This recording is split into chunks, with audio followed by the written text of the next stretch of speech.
I'm going to go back to Nupur here for a second, and please jump in, the rest of you. Nupur, peripheral neuropathy can be kind of nasty, even with subcutaneous bortezomib. So why persist with a drug that causes more toxicity?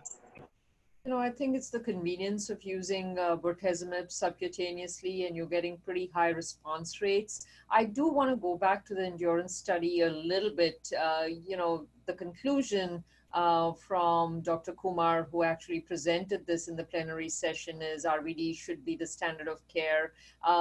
You know, I think in this subset of patients, yes, maybe. But as Tom and Pete have already alluded to, there is a subset of patients where you do want to consider using a carfilzomib-based regimen. And in fact, to me, what was most educational about the endurance trial was the fact that true high-risk patients were excluded from the trial. And the second important thing is they had about 30% of patients who were the older patient population.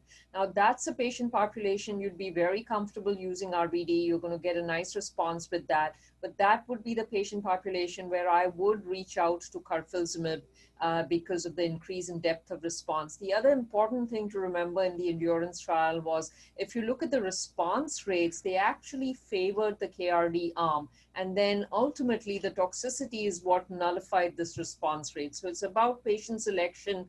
All drugs are not for everybody, and you really need to pick your right patient for this.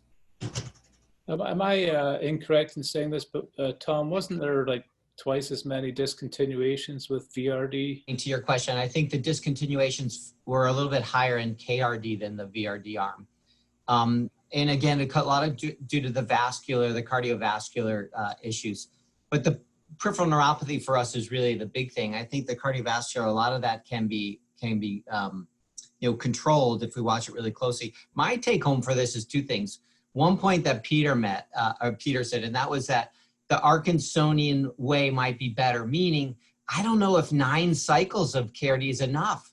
We have to do longer. I think probably there's a third or maybe more patients that they're still responding at the 9th cycle, and then they're getting converted to maintenance. I think they need to get to their best response and then continue on therapy. So I would say that some of these trials, although it was a wonderful trial, I don't think it treats them long enough with the induction part of the regimen. And the second thing, in this standard risk population, these people that, again, don't have high risk disease and have, you know, good features, et cetera. The other triplet that we haven't talked about is DARA, lenalidomide, dexamethasone, or DRD, which in fact may be better tolerated than the other two. And the Maya study, I think the PFS for the Maya study, although it's hard to do study comparisons, the PFS is probably going to be a lot longer than either PFS in the arms of this study. So it's really interesting stuff. Actually, this is going to bring on more questions and more studies. So Tom, I'm going to get to the Maya data in just a second. Just before we do that though, Peter and Natalie, have you stuck with KRD or moved to VRD? Well, I think one thing that was sort of a hindrance in this trial is I think most people outside of a trial give bortezomib weekly when they're giving VRD now. I think, you know, this regimen, I think I would ask if the panelists do use twice a week VRD, except maybe in a patient they're trying to get some sort of prompt response. And so I do think this, you know, given the results of the study, I think it's hard to not offer VRD. The PFS benefit was really there for older patients. Like, you know, Nupur mentioned a third of the patients over 70. There was a big difference in the PFS benefit for patients over 70 that strongly favored VRD. I think 38 months versus 28 months.